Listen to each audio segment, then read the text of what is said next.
Welcome back جی minister صاحب، کیا آپ کا موقف ہے؟ اچھا جی صاحب، میں بالکل مختصر اس طرف آنے سے پہلے چھوٹا سا جو آپ کا پہلا سوال تھا اس کو تھوڑا سا کنٹینیو کروں گا. دوسرا میں نے پہلو عرض کیا وہ ذرا اکانومی والا تھوڑا ٹائم زیادہ لے گیا. وار آن ٹیرر، آپ کو یاد ہے جب ہماری حکومت آئی تھی ہماری افواج اس جنگ میں شامل تھی، ہماری سیکیورٹی فورسز، یہ پہلے سے کمیٹڈ تھے. یہ پہلے ہم یہ جنگ لڑ رہے تھے، پاکستانی قوم لڑ رہی تھی، لیکن ہم اپنے شہداء کے جنازے دن کے اجالوں میں نہیں پڑھتے تھے. ہمارے جوان وردیاں پہن کے پاکستان کے اندر نہیں گھوم رہے تھے. اس فضا میں تھے ہم کہ ہماری افواج کہیں اور کھڑی تھی، سیکیورٹی فورسز کہیں اور کھڑی تھی، حکومت کہیں اور کھڑی تھی، پاکستان کی عوام کہیں اور کھڑی تھی. ہم نے پاکستان کے پولیٹیکل لیڈرشپ کو اکٹھا کیا. پارلیمان کے اندر پہلی دفعہ سیکیورٹی کے اوپر بریفنگ ہوئی، پارلیمان کی بیکنگ ہوئی، پوری قوم نے اس کو سپورٹ کیا، اور الحمدللہ آج ہم فخر سے کہتے ہیں، اس میں ہمارے فوجی جوانوں کا، ان کے افسروں کا بھی بڑا کمال ہے. انہوں نے اپنا امیج بلڈ کیا، انہوں نے بہتری کی اپنی پرفارمنس کے ساتھ. لیکن قوم پیچھے کھڑی ہوتی ہے تو جنگیں جیتی جاتی ہیں. ہم نے جنگیں بھی جیتی. ہم نے ان سے وہ سپیس جو دہشت گرد سپیس گین کرتے جا رہے تھے، اور کہا جا رہا تھا اب 60 کلومیٹر رہ گئے ہیں اسلام آباد سے، کل آئے کہ پرسوں آئے، تو الحمدللہ آج اس پوزیشن سے باہر نکلے اور ان کے میجر گروپس جو ہیں وہ توڑنے میں کامیاب ہوئے. اسی طرح آپ کے علم میں ہے کہ بلوچستان کے کچھ علاقوں سے پاکستان کا جھنڈا اتارا جا رہا تھا. ایک علیحدگی کی موومنٹ کی طرف کچھ لوگوں نے کام شروع کر دیا تھا. پاکستان کا قومی ترانہ وہاں کے کچھ علاقوں میں پڑھنا مشکل ہو گیا تھا. اس فضا میں صدر صاحب نے بلوچ عوام سے معافی مانگی اور ان کے زخموں پہ مرہم رکھنے کے لیے آغاز حقوق بلوچستان کیا، NFC کیا. اور NFC صرف یہ نہیں تھا، اس میں آغاز حقوق بلوچستان کے علاوہ جو چھوٹے صوبوں کے بڑے مطالبات تھے ہم سے. آپ کو یاد ہے NFC میں جب ہم جا رہے تھے ڈائلاگ کرنے تو خیبر پختونخوا اس وقت کے صوبہ سرحد کی حکومت نے کہا کہ ہم آپ سے تب بیٹھیں گے جب آپ ہمارا نیٹ ہائیڈل کا ایشو ریزالو کریں. جی پہلے آپ دیں. بلوچستان نے کہا ہمارا گیس ڈیولپمنٹ سرچارج کا ایشو ریزالو کریں. سندھ نے کہا کہ ہمارا جو ہے GST آن سروسز یہ پہلے ایشو ریزالو کریں. یعنی یہ مس ٹرسٹ کی کیفیت تھی فیڈریشن کی اور صوبوں کی آپس میں. اس کو ایڈریس کیا اور سبھی کے اتفاق رائے سے NFC بھی ہوا. پھر ہم نے 18th امینڈمنٹ کی. 18th امینڈمنٹ عام کہا جاتا ہے کہ 18th امینڈمنٹ سے عام آدمی کو کیا ملا؟ اس کو روٹی تو نہیں مل گئی نا جی، اس کو کپڑے تو نہیں مل گئے، اس کو روزگار تو نہیں مل گیا. بالکل ٹھیک بات ہے، لیکن اس سے پاکستان کو استحکام ملا. اس سے پاکستان کے پولیٹیکل ایشوز ریزالو ہوئے، پاکستان کی فیڈریشن مضبوط ہوئی. جب یہ مضبوط ہوں گے، صوبوں کے ہاتھ مضبوط ہوں گے، کانسنٹریشن کے ساتھ آپ پاکستان کی بہتری کی طرف چلیں گے. گھر بچے گا، گھر مضبوط ہوگا تو گھر کے رہنے والوں کے حالات بھی بدلنے شروع ہوں گے. اگر گھر ہی ٹوٹنا شروع ہو جائے تو حالات جتنے مرضی پیسے آپ کے پاس ہوں، پھر آپ کے وسائل آپ کے کام نہیں آتے. اب ہم نے گلگت بلتستان امپاورمنٹ ہم سے پہلے بھی کمیٹیں رہی ہیں، کسی نے اس طرف سفر دیکھا نہیں ہے. یہ کام ہمیشہ پیپلز پارٹی نے کیے. اور چاہیے صاحب میں یہ بات بڑی ذمہ داری سے کہہ رہا ہوں کہ پاکستان کے ہمیشہ جو کور ایشوز ہیں، جو لانگ ٹرم ایشوز ہیں، جو پاکستان کے وفاق اور پاکستان کی قوم کی مضبوطی اور خودداری کے ایشوز ہیں، وہ ایٹمی پلانٹ ہو، وہ پاکستان کی فیڈریشن کے ایشو ہو، وہ آئین کا ایشو ہو، وہ مختلف اکائیوں کی آپس میں وحدت کا ایشو ہو، وہ پیپلز پارٹی نے ایڈریس کیے ہیں. پاکستان کے عوام کے ایشو ہوں، مزدوروں کے ایشو ہوں، اسٹوڈنٹس کے ایشو ہوں، خواتین کے ایشوز ہوں. ہاں باقی لوگ بھی اپنا کام کرتے رہے، لیکن بیسک ایشوز کو ہم نے ایڈریس کیا اور ہمیشہ کیا ہے.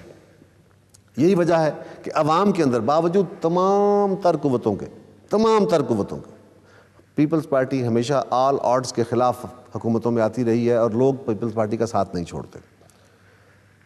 اب سوال یہ ہے کہ ہماری پرفارمنس کیسی رہی، ہم گورن نہیں کر سکے، ہماری یہ پرسیپشن جو ہے. دیکھیے جیسا گزارش یہ ہے کہ ہماری پرسیپشن کے لیے ضروری ہے کہ ہمیں اس وقت پاکستان کی حکومتوں کے حالات دیکھنے چاہیے. 128 ممبرز ہیں، 172 ممبرز چاہیے آپ کو اسمبلی کے اندر اپنی سمپل میجارٹی رکھنے کے لیے. آپ نے کولیشن گورنمنٹ بنائی، ہم نے صوبوں میں بھی کولیشن گورنمنٹ بنائی. پنجاب میں ہمارے بھائی ہمیں اکثر ان کے جو جونیئر ساتھی ہیں، ذمہ داران تو نہیں کہتے، خیر مجھے پتہ ہے کہ جو پنجاب کے ذمہ داران ہیں وہ حالات کی سنگینی کو سمجھتے ہیں، لیکن ان کے ساتھی اکثر ہمیں تانے دیتے رہتے ہیں پروگراموں میں بھی کہ چھوڑ جاؤ پنجاب میں گورنمنٹ ہماری، چھوڑو. یہ کوئی سیاسی رویہ نہیں. ہم نے اس کے باوجود، ان تانوں کے باوجود یہ گورنمنٹ نہیں چھوڑی.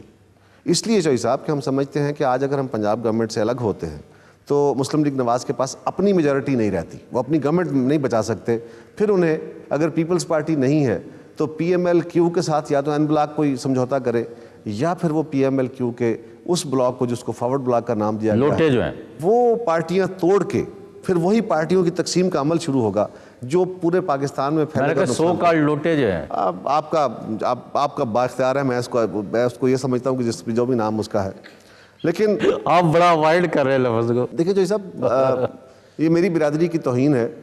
میں اپنی برادری کے لیے ہو سکتا ہے میرا کوئی حرکت جو ہے میں سیاستدانوں کے لیے گالی بن جائے, لیکن مجھے کم از کم خود اوائڈ کرنا چاہیے اگر کوئی ایسا ذکر آ جاتا ہے تو یہ. اور آج میڈیا بھی بہت وائبرنٹ ہے. کل ٹرانسپیرنسی کی رپورٹ آئی ہے, اس میں بہت شور ہوا, لیکن سوال یہ ہے جائی صاحب کہ اس ٹرانسپیرنسی انٹرنیشنل کی رپورٹ کے بیسز کیا ہیں؟ آج پاکستان کے تمام دانشور, آج میڈیا بھی اس کا انالیسس کر رہا ہے کہ بھائی ایک ادارہ جس کے پاس 4-6 لوگ ہیں اور جو یونیورسٹی اسٹوڈنٹس کو پرسیپشن کے اوپر, وہ پرسیپشن پول تو ہو سکتا ہے, وہ ریئلٹی پول نہیں ہے. مثال کے طور پہ انہوں نے پبلک اکاؤنٹس کمیٹی کی رپورٹس کو لے لیا, انہوں نے کچھ اداروں کے, انہوں نے EOBI کے 2 پروجیکٹس کا ذکر کیا جو پروجیکٹ سرے سے ہوئے نہیں, ریگریٹ ہو چکے, مطلب بہت پہلے ریگریٹ ہو گئے تھے, ان کا وجود ہی نہیں بنا, اس کو بھی انہوں نے کرپشن میں ڈالا. اور انہوں نے پبلک اکاؤنٹس کمیٹی کا کہا جی کہ آڈیٹر جنرل کی رپورٹ سے ہم لیتے ہیں. ارے بابا آپ کو پتہ ہی نہیں ہے, اگر یہ ہے تو پتہ ہی نہیں ہے, اس لیے کہ آڈٹ رپورٹ آپ کا خیال ہے پولیٹیکلی موٹیویٹڈ ہے؟ یہ بھی ہو سکتا ہے, اس کے کئی موٹیوز ہوتے ہیں, کیونکہ ٹرانسپیرنسی کی رپورٹس جب بھی آتی ہیں وہ اس کے بڑے خاص مواقع ہوتے ہیں. ٹائمنگ جو ہے بڑی ٹائمنگ اس کو اگر دیکھا جائے بڑی انٹریگنگ ہے. گزارش یہ ہے کہ پبلک اکاؤنٹس کمیٹی میں جو پیراز آتے ہیں آڈٹ کے, آپ کو علم ہے, آپ بڑے سینئر صحافی ہیں, کہ وہ پیراز تو آبزرویشنز ہوتی ہیں. جب پبلک اکاؤنٹس کمیٹی میں وہ جاتے ہیں تو 95% پیرا تو سیٹل ہو جاتے ہیں, اور اس میں آبزرویشنز میجارٹی یہ ہوتی ہے کہ رولز کی فلاں رول وائلیٹ ہوا ہے, پروسیجرل مسٹیک ہوئی ہے فلاں, اور وہ وہاں پہ کنونسنگ ہوتی ہے کہ پروجیکٹ فلاں ٹائم پہ تھا, اس میں ہم نے جلدی کرنا تھا, یا آڈٹ والوں کو یہ ڈاکومنٹ ٹائملی نہیں ملے, انہوں نے آبزرویشن لگا دی, اور وہ پیرا سیٹل ہو جاتے ہیں. اگر آڈٹ پیراز کے اوپر کسی گورنمنٹ کی کرپشن کی بات کی جائے تو وہ انتہائی مطلب بے بنیاد بات ہوگی. اسی طرح جس طرح پلڈیٹ نے, ایک ادارہ ہے جنہوں نے ایک رپورٹ شائع کی, انہوں نے بڑا ایک عجیب سا کام کیا, اور اس کو ساری پارلیمان نے اس کو کنڈیم کیا, اور لیڈر آف دا اپوزیشن نے اس کو کنڈیم کیا. انہوں نے کہا کہ 2002 میں پارلیمان کے جو ممبرز تھے ان کی ایوریج انکم, ان کے ایوریج ایسٹس یہ تھے, اور 2008 میں یہ ہو گئے. اب مثال کے طور پہ میرے انسیسٹرل ایسٹس ہیں, میرے والد صاحب نے, میرے دادا سے ان سے جو ٹرانسفر ہوئے تھے, انہوں نے مجھے جو دیے, وہ ایسٹس اپنی جگہ ہیں. 2002 میں اس کی قیمت اگر فرض کریں 50 لاکھ تھی, اور 2008 میں وہ 5 کروڑ ہو گئی ہے, تو وہ تو مارکیٹ اپریسیشن ہوئی ہے نا, ایسٹ تو نہیں بڑھا. انہوں نے اس کی مارکیٹ اپریسیشن کو یہ ڈال کے دے دیا, اور میڈیا میں جو پینٹ ہوا کہ جی یہ سیاست لوٹ مار کا, یعنی جو تاثر دیا گیا وہ لوٹ مار کا ہے. ٹرانسپیرنسی انٹرنیشنل کی which is not the case. Absolutely not. ہم نے اس کو باقاعدہ کیٹیگوریکلی چیلنج کیا. تو یہ پرسیپشن تو آج کل کیونکہ میڈیا بڑا طاقتور ہے, بہت بڑا میڈیا ہے, لہٰذا اس میں پرسیپشن بنانے والے اور آپ خوشی سے کہہ رہے ہیں یا دونوں عمل ہیں.